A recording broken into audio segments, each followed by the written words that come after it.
আচ্ছা সঞ্জীব, হ্যাঁ দাদা। তোমার লোক বিশুদ্ধবার দেহা একই দিন তুমি কই আসিলে দেহা না আজকে রবিবার। ওরে ভাই এই কথা এটা কইেন না, এটা খুব দুঃখের কথা। হনেন তাইলে কি হয়েছে? কল দিয়ে কি হয়েছে শুনি। বৃহস্পতিবার রাত্রে হুম। বউরে কইলাম যে আমি একটা বিয়ে করুন। বউ তো না খুব খুশি, সেরকম হাসাহাসি করতেছে বউ। তা আমি কইলাম যে খাইয়ে দিয়ে হয়ে থাকি, শুক্রবারে ঘুমাতে নুড্ডে গোসল টোসল দিয়ে প্রার্থনা করে তারপরে বারমু বিয়ে করে যাবে একদম। করার পরে বউ সুন্দর খাওয়ান টাওয়ান দিল, খাইয়ে দিয়ে হয়ে নিলাম।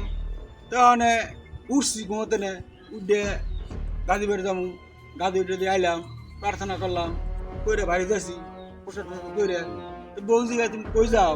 তা আমি গেলাম কে কালকে রাত্রে দুজনে বুদ্ধি করলাম আজকে বিয়ে করুম, আমি শুক্রবার বিয়ে করবার যাই। তখন বউ আমারে গাড়ি ধরে লয়ে গেছে ক্যালেন্ডারের সামনে নিয়ে গিয়ে কই যাচ্ছে দেখো আজকে কি বার, কয় তারিখ কি বার। তখন দিয়ে আজকে রবিবার, কি ব্যাপার আজকে রবিবার কাজ করে শুক্রবার হওয়ার কথা। তখন বউ কইতাছে আমি তোমার খাওয়ার লাগে বৃহস্পতিবার রাত্রে ঘুমের ওষুধ খাওয়াই দিছিলাম, তুমি তো ঘুমাইছো আজকে উঠছো, আজকে তো রবিবার, তখন কি তুমি এরকম করলা কে? তখন বউ কইতাছে যে বৃহস্পতিবার রাত্রে তোমার খাওয়ার লাগে আমি ঘুমের ওষুধ মিশিয়ে দিছিলাম, তুমি যে বৃহস্পতিবার রাত্রে ঘুমাইছো আজকে রবিবার আজকে উঠছো। তখন কইতাছে তুমি যদি আবার বিয়ের কথা মুগ্ধ বাইক করো তোমার লাগে দেখা হইব আমার পরবারে, এই পারে তোমার লাগে দেখা হইতো না।